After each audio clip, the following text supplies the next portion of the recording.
Today, we're diving into the fascinating layers of the feeding of the 5,000. You know, 5 loaves and 2 fish feeding a whole crowd. Yep, it's one of those stories that really packs a punch, doesn't it? Absolutely. It's like the story has so many corners. In Mark, it's all mysterious and chaotic, painted against the backdrop of post-temple turmoil. Right. And Mark's account leaves us hanging a bit with that, ambiguous air of wonder.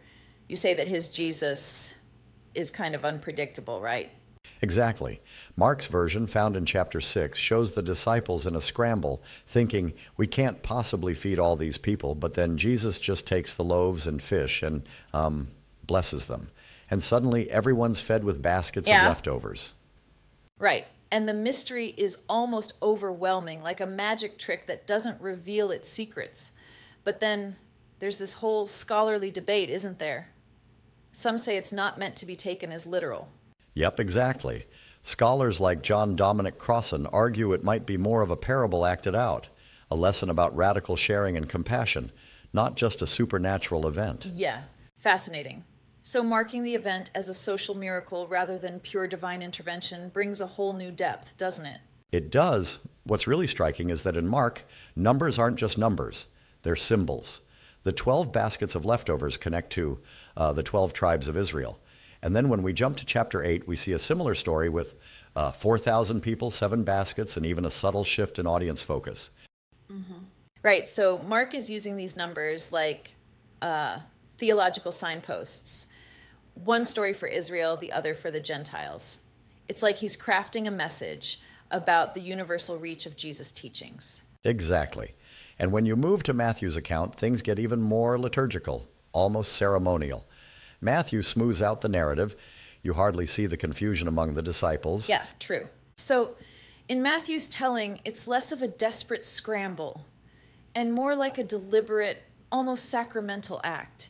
It's reminiscent of the Eucharist, where bread transforms into a symbol of the new covenant. Absolutely. It's like Matthew is drawing a parallel with Moses and the manna, positioning Jesus as the new Moses who provides the true bread from heaven. Exactly. That connection gives the story a whole new layer. It's not just about physical nourishment, but about fulfilling a historical and spiritual promise. Right you are. And then we get to Luke, and oh boy, the narrative shifts once again. Luke, true to his style, infuses the story with deep compassion and community. Luke's account isn't just about the miracle per se, but more about creating a blueprint for community life. Think about it. Organizing the crowd in companies of 50 almost feels like a rehearsal for the early church. Exactly. That detail is super interesting. It makes you wonder if Luke was hinting at how the believers should operate as a community, sharing and caring for each other. Right. It emphasizes practical compassion. This isn't just a divine show. It's almost a social revolution wrapped in the form of a miracle. Very progressive indeed. And then John, his gospel really takes things to another level, doesn't it? Yes, John completely transforms the narrative. In his version, Jesus steps up and declares, I am the bread of life. It's not just about feeding a crowd, it's a cosmic statement of identity. Yeah. So what you're saying is that whereas in Mark and Luke the focus is more on the act of sharing in community, John's account is about revealing divine nature through the medium of bread? Correct. John pushes it to a metaphysical realm, where the miracle is not ambiguous at all, but a clear declaration of divinity.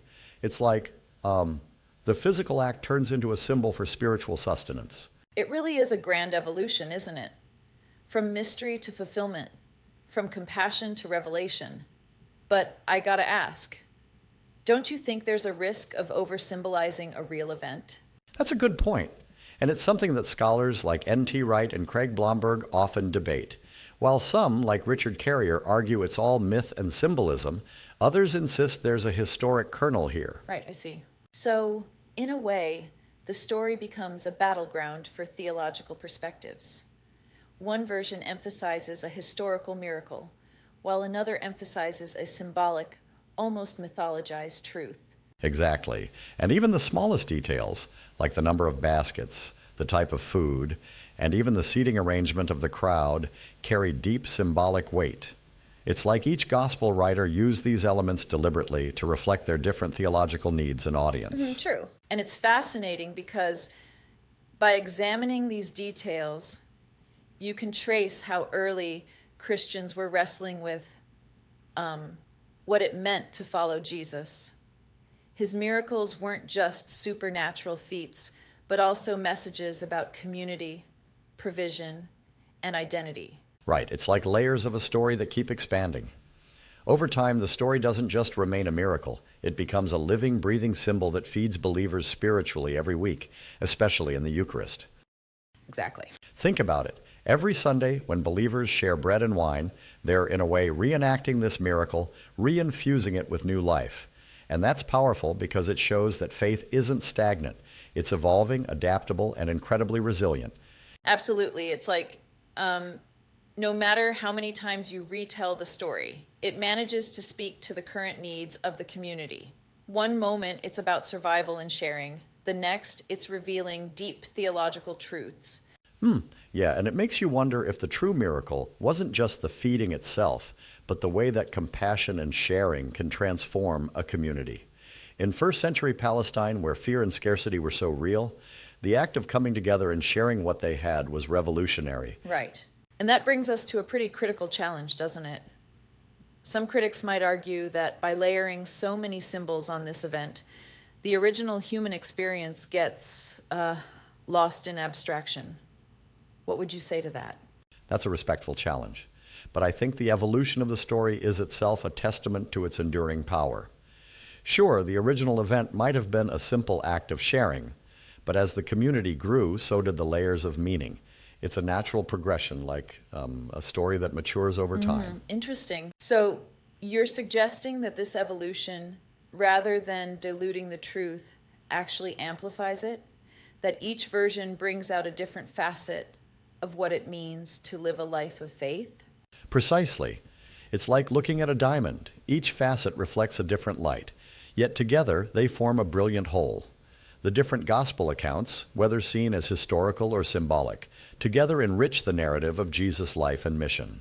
Absolutely. And it's remarkable how these ancient narratives continue to resonate today. Whether you're drawn to the mystery of Mark, the fulfillment of Matthew, the compassion of Luke, or the divine declaration in John, there's something in the story that speaks to our deepest human needs. Exactly, and that's why the feeding miracle remains such a pivotal story in Christian tradition. It's not just about a one-off event, it's about how faith, symbolism, and community intertwine over time. Yep, for sure. And the fact that the story has been reinterpreted so many times just shows how dynamic it is. It's like the miracle was never static, but always evolving, adapting to new contexts as it moved from a small sect to a global movement. Right. It's like the loaves multiplying over time. Each retelling feeds another generation, each interpretation nurturing a new understanding. And that, my friend, is the real miracle. Faith that grows and transforms. Exactly, absolutely. Well, this conversation just reaffirms that ancient stories, when layered with meaning, can really feed the soul in countless ways. It's amazing how a simple shared meal becomes a blueprint for community and belief. Indeed, a timeless miracle that continues to inspire, challenge, and unite. And that's what makes this story so enduring and ever relevant. Right.